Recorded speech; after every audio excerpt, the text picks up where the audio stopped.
So in this situation, we want to keep our pass about 20 yards.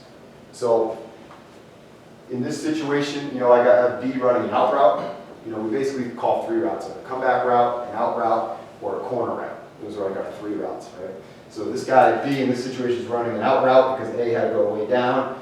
He might run a little bit of a comeback route there. And since B's kind of here, C's running more of a corner route. But C could obviously run an out route based on where B is. So they got routes and spacing. We don't want C running an out route if that's going to put him right on top of B. Okay? So figuring out what we do there. Obviously give him a target in front and lead him with a pass.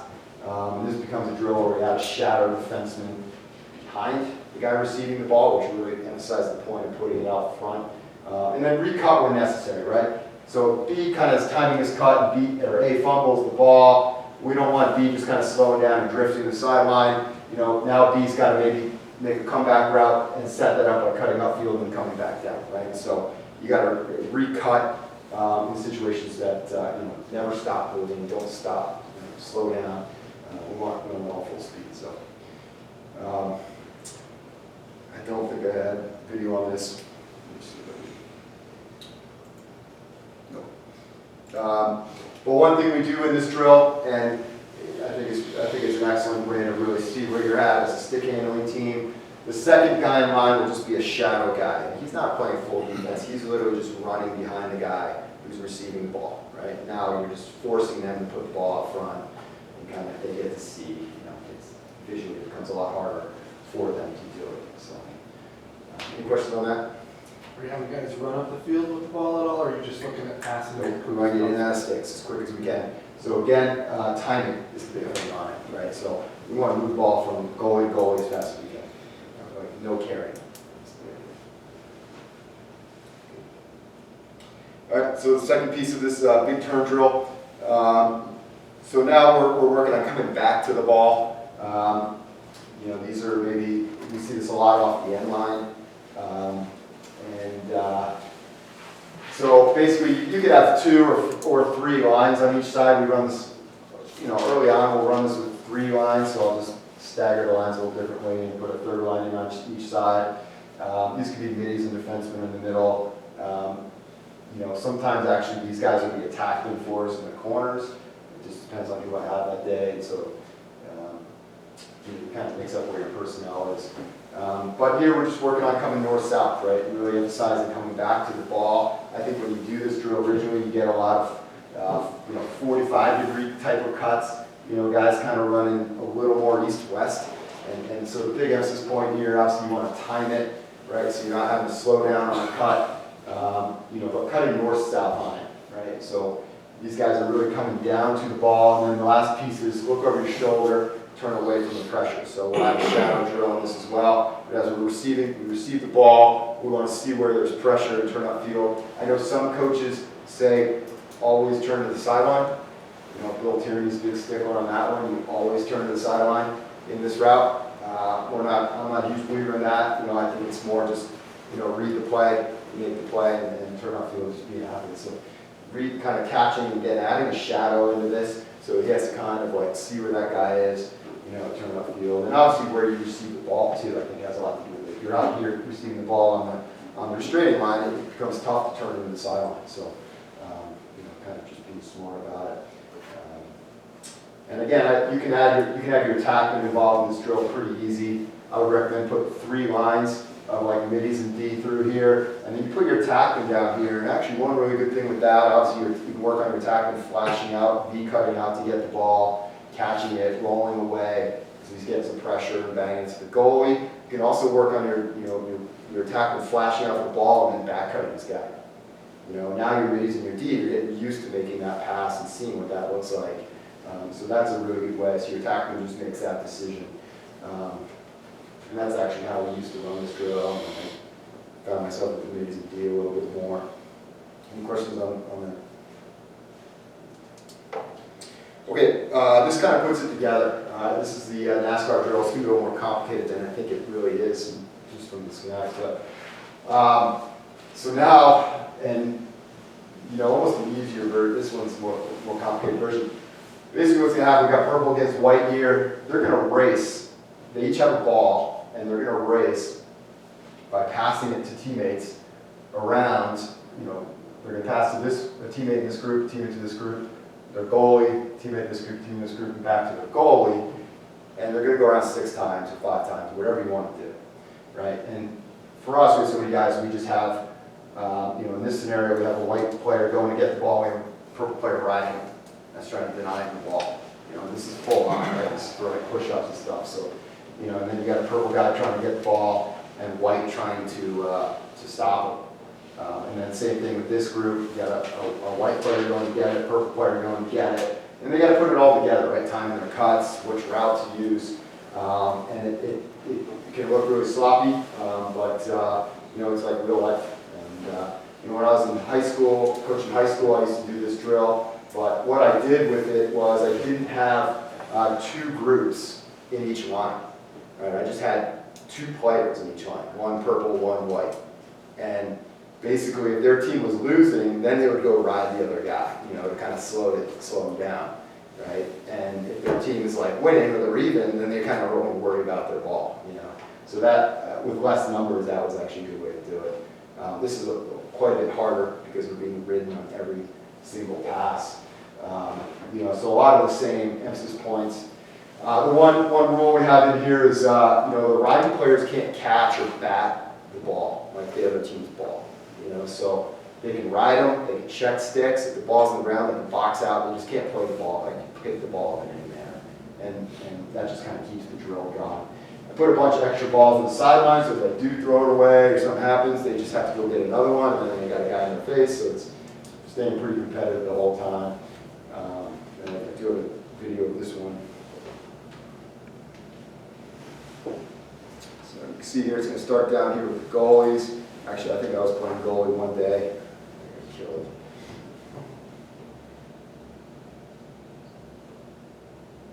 So the purple team gets out to a lead here.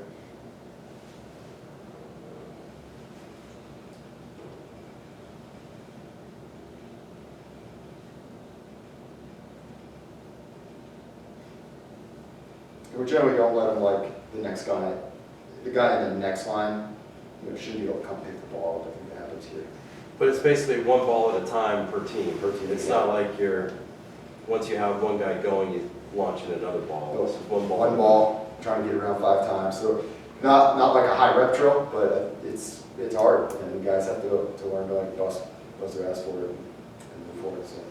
We did, with younger kids last year, I just did drag races where it was 3 defensemen start in front of the goal, and 3 middies. They've got to get to positions down the outside line so that we can go 1 pass, 2 pass, 3 passes down the sideline. They all start in front of the goal, and they've got to get all the way to the attack and who are coming from the other direction to meet up. So they're sort of racing in one direction. I have lines on either side of the field, so like the competition going against each other without the shadow, but just trying to get the idea of going from, you're starting from in front of the goal and getting down the field and making the cut in front of someone to receive the ball. Mm-hmm. Yeah, yep.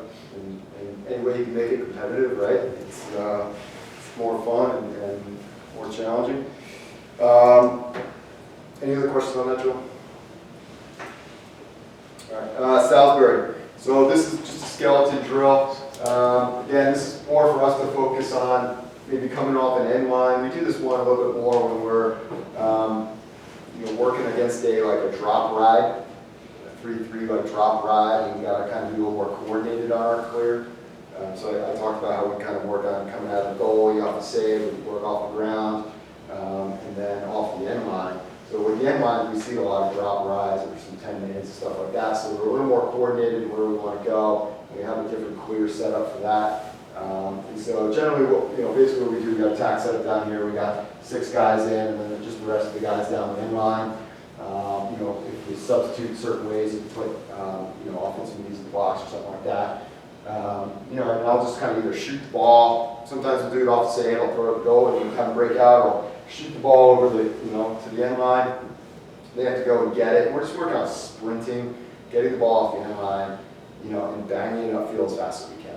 And who's picking the ball up, right? And that's Just kind of going through that whole process. For us, we like the goalie picking the ball up. If it's, in the box, if it's outside the box on the low sideline, we want a D guy, and if it's in a high sideline, we want a mid. And the reason we do that is we want the goalie picking it up so we can bang it upfield to the D guy right away, so we can gain, 15 yards upfield right off the whistle. Just kind of going through these procedures. It's not a terribly exciting drill, but we do it once a week, mainly to kind of practice against those drop rides. I go to these recruiting events, you get the team that is going against the drop rides and didn't have a plan for it. And, I was just at one a couple weeks ago, and a really good team, one of the best teams at the tournament, lost the game because they couldn't clear against a drop ride. And so just kind of being organized in that and practicing it. Probably 90% of what we do is getting the ball out fast, so we don't have to go against the drop ride, but the 3-3 zone, whatever you guys want to call it, but occasionally you do. So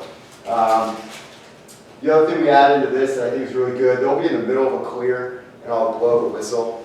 And we always tell our guys, like, if the whistle is blown when we have the ball, it was against us. Right? There's no other call that could have been made, right? So don't sit there with the ball, kind of looking around and try to figure out what's going on. Whistle blows, drop the ball, we're back in the hole, no questions asked. If we made some substitutions, we reverse those substitutions, get our D guys back on the field, and we crash back in.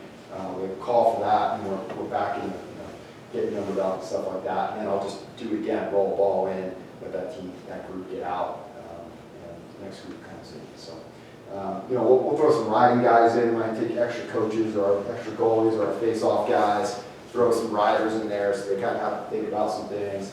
If there's 6 of us, we'll actually get in a 3-3 kind of drop ride and make them kind of go through the, our clearing procedure with that. So simple drill, but we kind of do it once a week just to kind of stay tuned on that. And again, you can get out quick, rolling around balls, work on just skeleton transition as well. Okay, door 55, this little Jack Haley drill, kind of changed it up for our what we wanted to get out of it. Door stands for defense, offense, riding, and that's basically what your minis are going to do. So it's a continuous 5-on-5 drill. I don't have to be on this one either, but it's a pretty easy drill. So basically, you have attack and D set up on both ends. You're going to start with 2 defensemen in. So in this situation, White's starting in on D here. So they got 2 middies in there, and Purple, broke out to get us going here. And they're going to come down. They're going to play 5-on-5. So, after turnover, turnover, goal, ball goes out of bounds, whatever it may be. Goalie is going to outlet the ball, and the white team's got to clear it. Purple team's riding to the midline, right? And you kind of see after purple clears that their next 2 middies are coming in, so they'll have 5 guys in the hole, right? So these middies that came down on offense don't have to worry about getting back, so they can ride really aggressively, right? So again, it's called, they're going to start by playing defense, they transition down to play offense, they ride to the midline, and then they're out. Right? And the reason this is really a clearing drill is just that you get a lot of aggressive riding out of it, right? So you're trying to clear the ball against these aggressive rides. We'll put a 30-second shot clock in there. The shot clock is great. I know you guys don't have it, but in terms of your rules, but it's always a good addition to drills to kind of speed things up. If you have access to like a cheap one on the field, or just put time limits on guys. We'll actually give them like 9 or 8 seconds, clearing rule, and a lot of our like 6-on-6 type stuff. So that if they don't clear the ball in 8 or 9 seconds, whatever we decide, then it's a turnover, ball goes back. Just sort of emphasizing pushing the ball out of our end. But good, really good clearing drill. Any questions on that one? Is there a reason for the 5-on-5 and not a 6-on-6? No, actually we've done it with 6-on-6. It just usually numbers, just if you want to keep going a little longer. Earlier on, we'll do 5-on-5, just give them a little more space, get them going, maybe passes. But definitely 6-on-6 is, we'll mix that in too. Okay, kind of moving more into the transition offense phase. talking, got kind of our whole team together on more of these. This is where we kind of work, this is how we do our 4-on-3s, 5-on-4s, 6-on-5s, and in the half field, we kind of coach things up. It's called a tar heel drill. You got attack and D set up. You got 2 defensive midi lines up top. You got 3 offensive midi lines up top. Basically, if the coach throws to the near midi line, just that line goes. You have a 4-on-3. If the coach throws to the middle midi line, these 3 lines will go, and you have a 5-on-4. If the coach throws to the far one, all of them go, and you have a 6-on-5. So you're kind of getting work on all different situations there.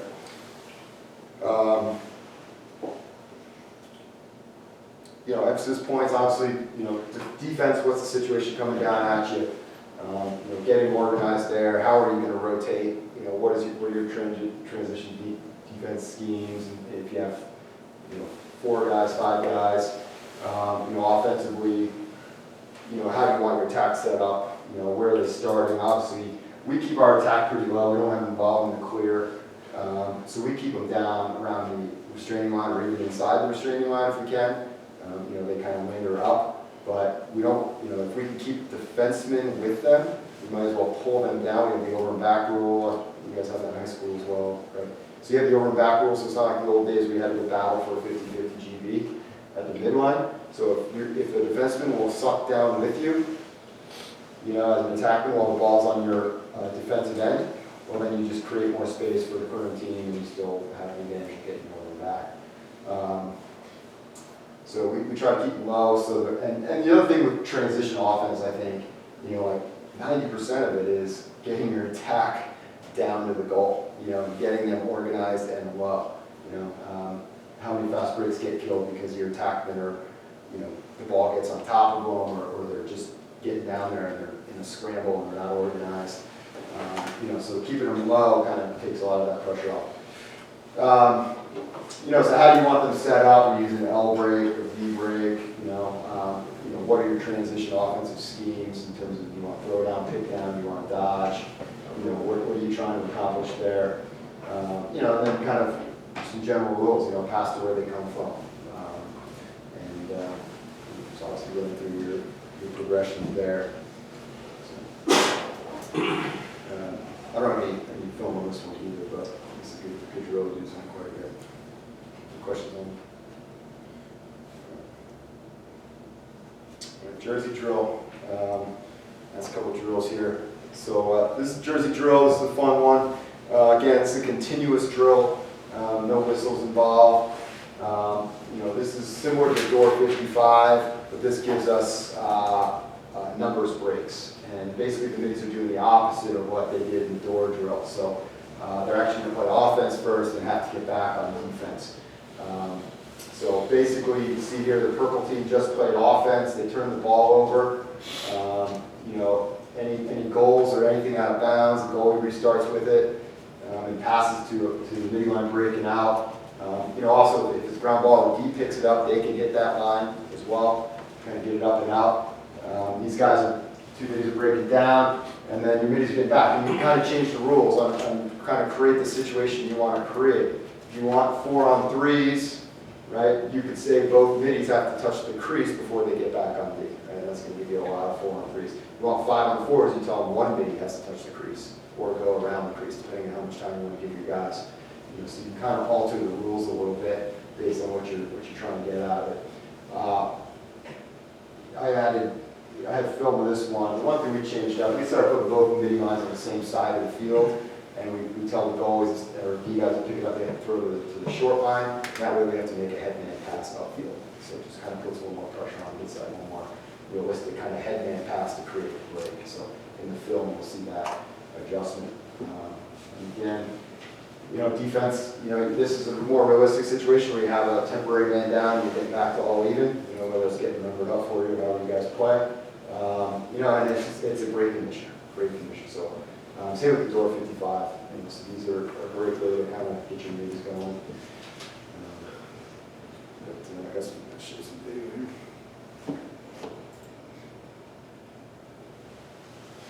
Just played, here's our headman pass upfield.